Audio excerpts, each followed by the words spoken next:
help me burn it up.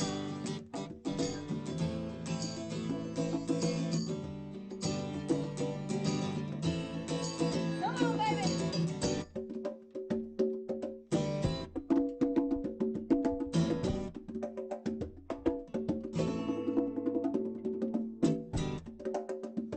Yeah.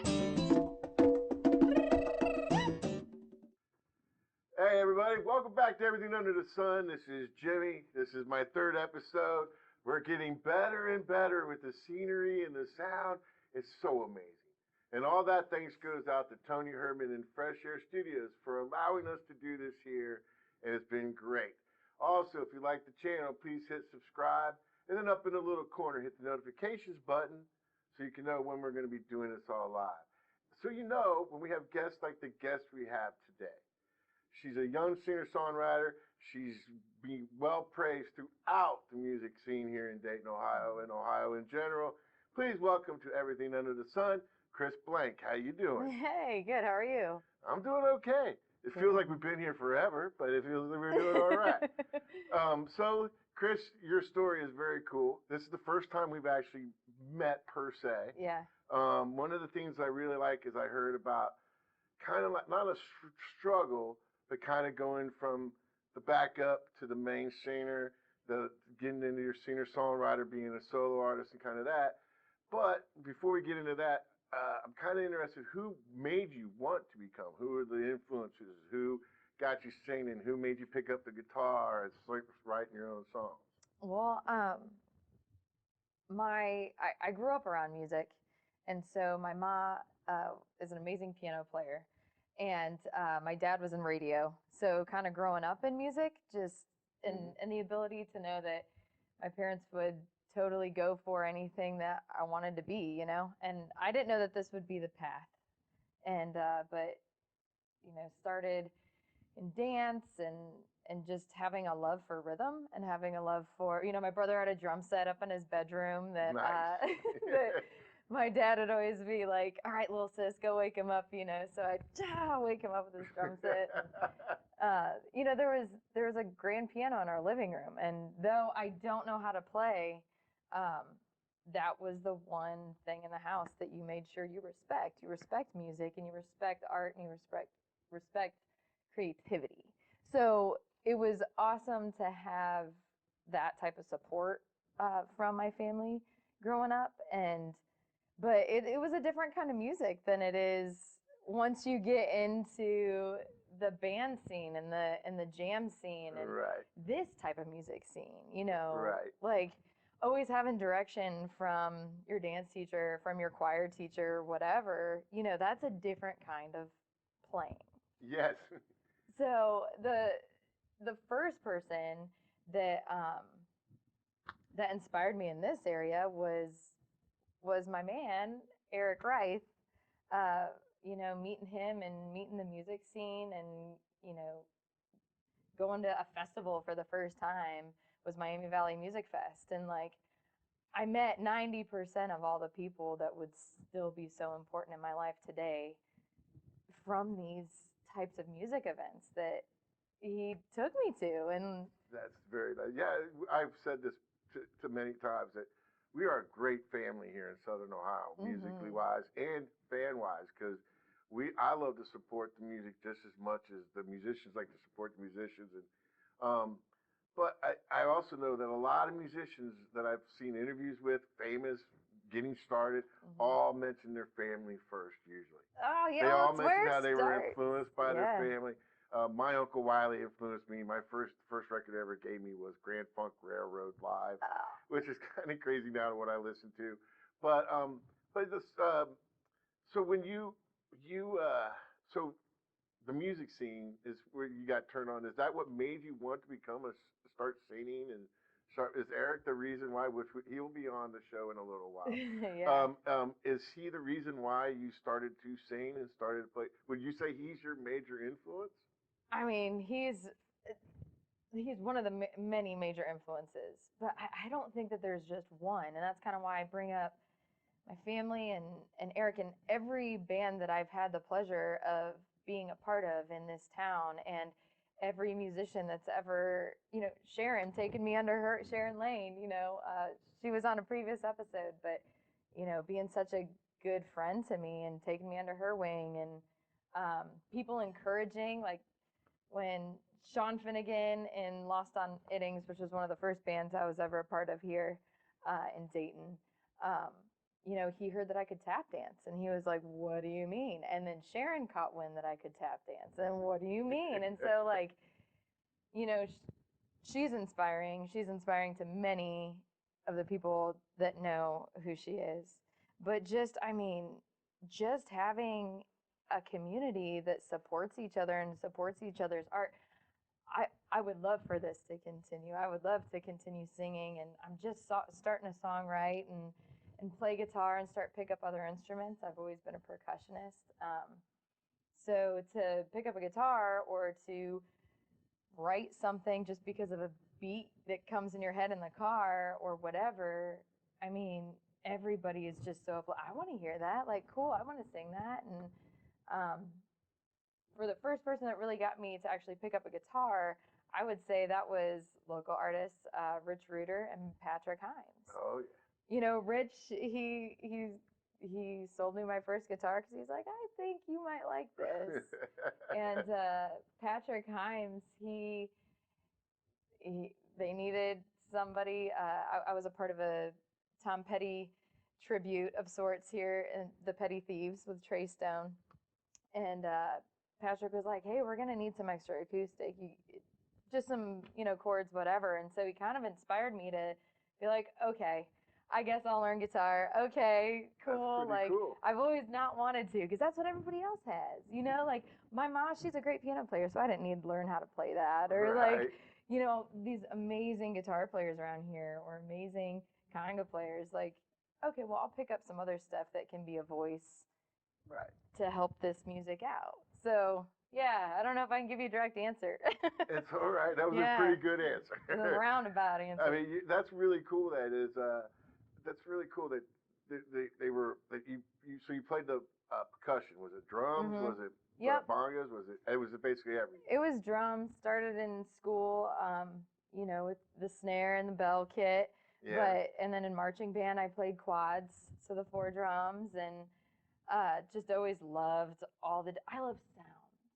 I love that, like, everything is a rhythm around you, and like from hearing the sound of water being turned into a tone that sounds like drums that we were listening to earlier, or a car going down the street, or a metronome being your light switch in your car. It's just like I've always locked into sounds and rhythms. That's is what I cool. like. Yeah. That you remind me a little bit of that reminds me a little bit of Mickey Hart. Yeah. His Planet Drum is a lot of different sounds and all that, but that's very cool. I like to see you do an album of that. Dude, I'd love to see you do an album of that, and we'll get into that because I know you are in the makes of making your first album, correct? Mm-hmm. And I hope we'll have you back on so you can debut it on here in the near future. So what's been going on? How long have you been writing it? How long have you been working on it?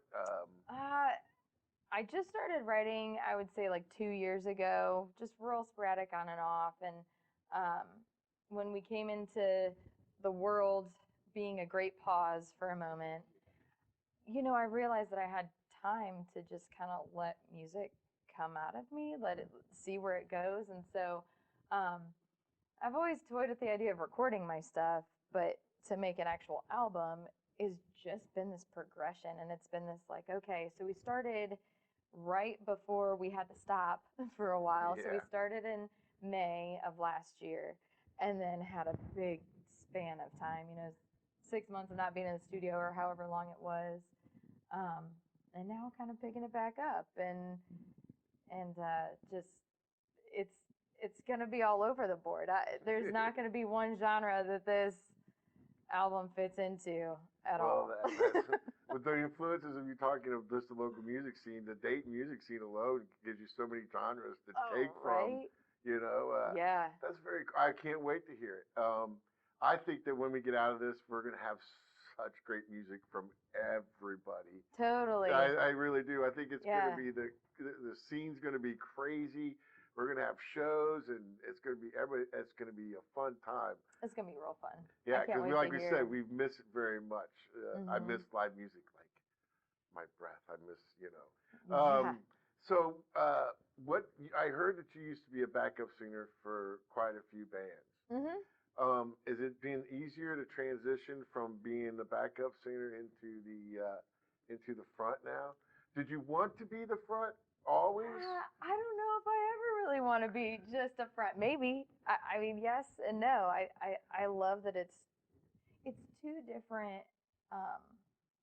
two different ways to be able to express yourself with the music. I mean, when I'm backing you up with your song, I want to do what is best for that song, still having my soul come through it, but through your story and through the story. And I mean, so it's been different to be like, oh yeah, I'm okay. This is just going to be the focus for a minute. Yeah. But I love it, and I'm still singing backups with groups in town, and if this conglomerate that we're kind of starting to record with, if that becomes a band, and it becomes all of our stuff, that's amazing. I mean, however it ends up playing out, but having my voice be coming from me and not accentuating how that person might um, sing their rhythm or their tone overall, to blend well with that on top of putting your own spice on something. Now it's your spice, and Right. and and it's becoming everybody else adding into that. So it's just a different shift, I think. Do you like it?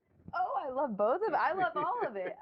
Well, come I on. do. Sometimes when you're recording, don't you like the being like, this is my, Well, this yes. is. I will say that. Like, it's nice to be like, oh, so what I heard in my head happening, that gets to be what we do. Okay, Right. cool. Like, I. So it is.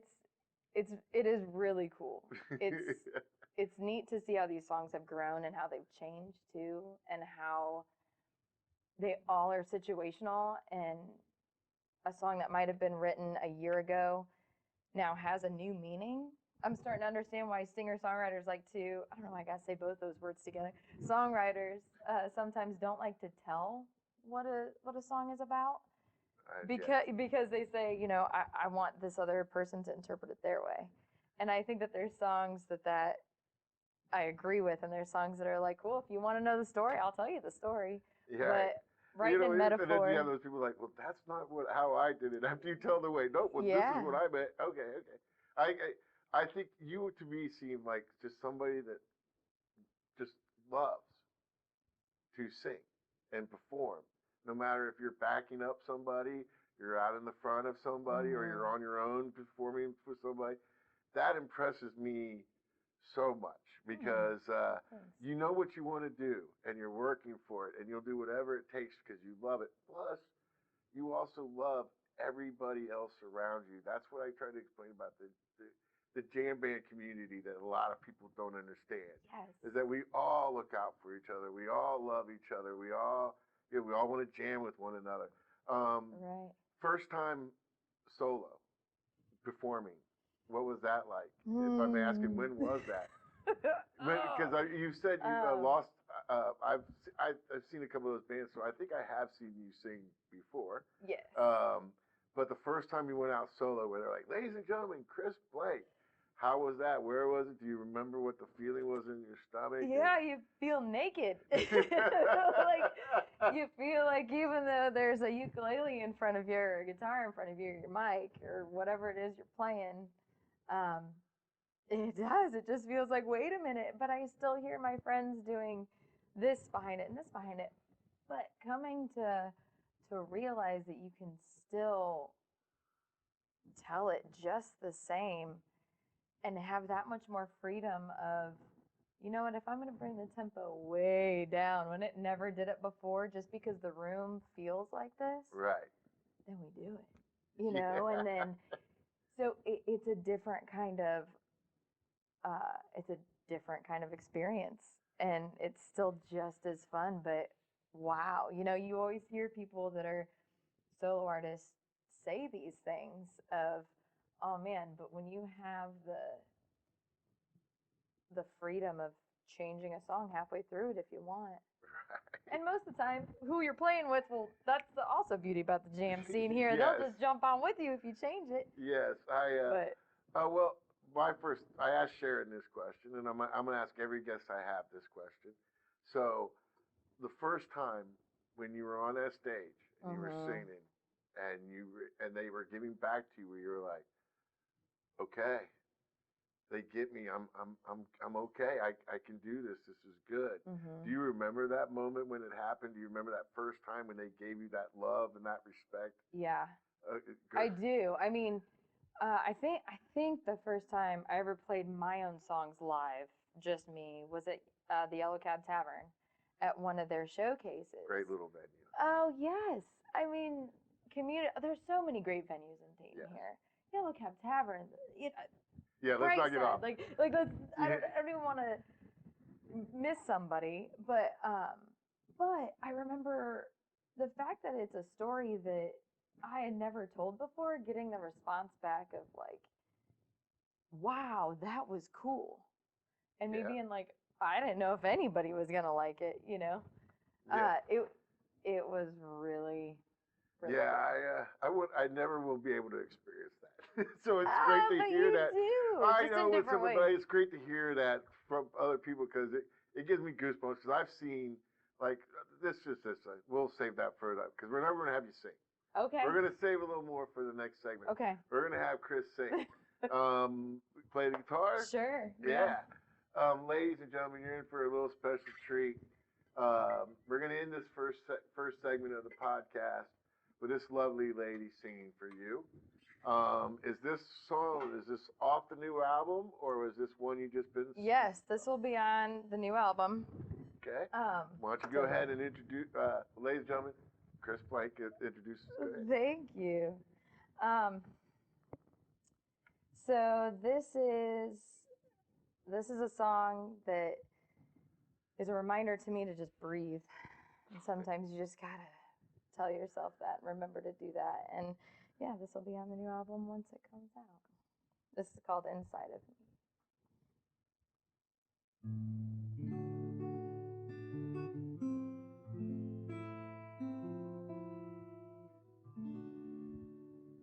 After I plug this in.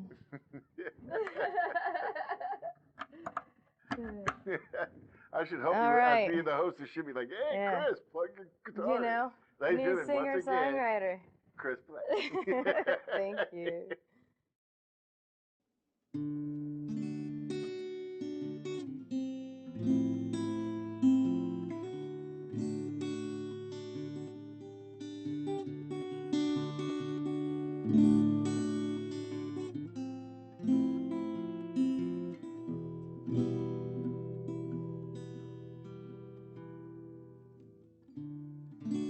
Backing up down, the box is upside down, trying to sleep by the trees.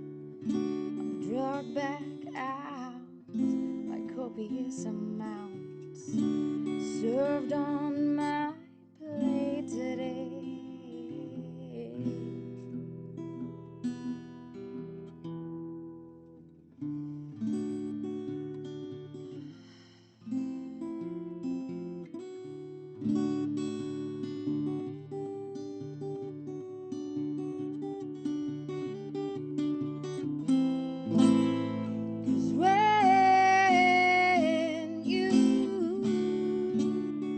Try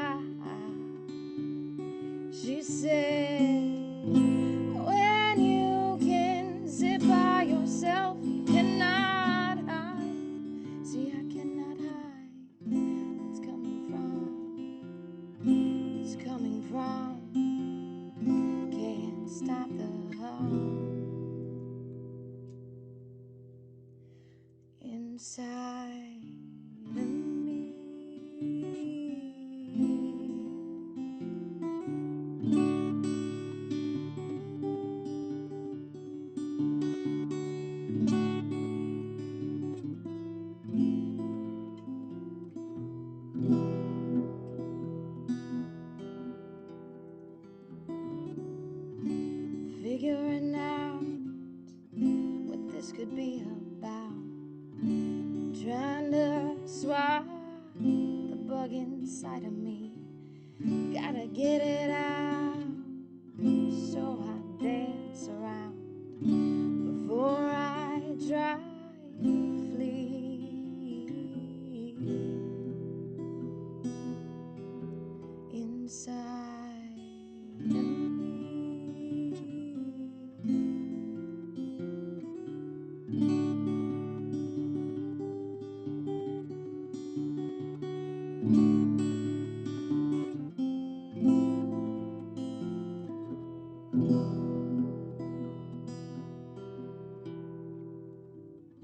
The master of the clouded eyes, concentrating how to move them by foreign hands, guided by demands in which I can't rely. Inside of me.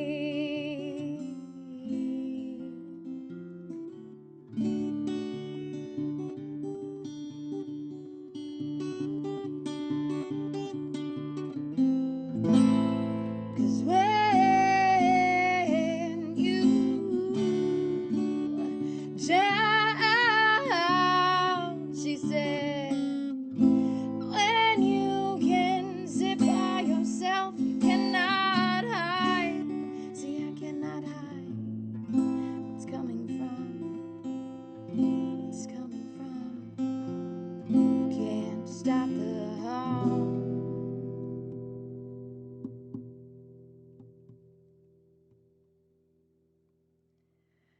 Inside of me, inside of me, inside of me.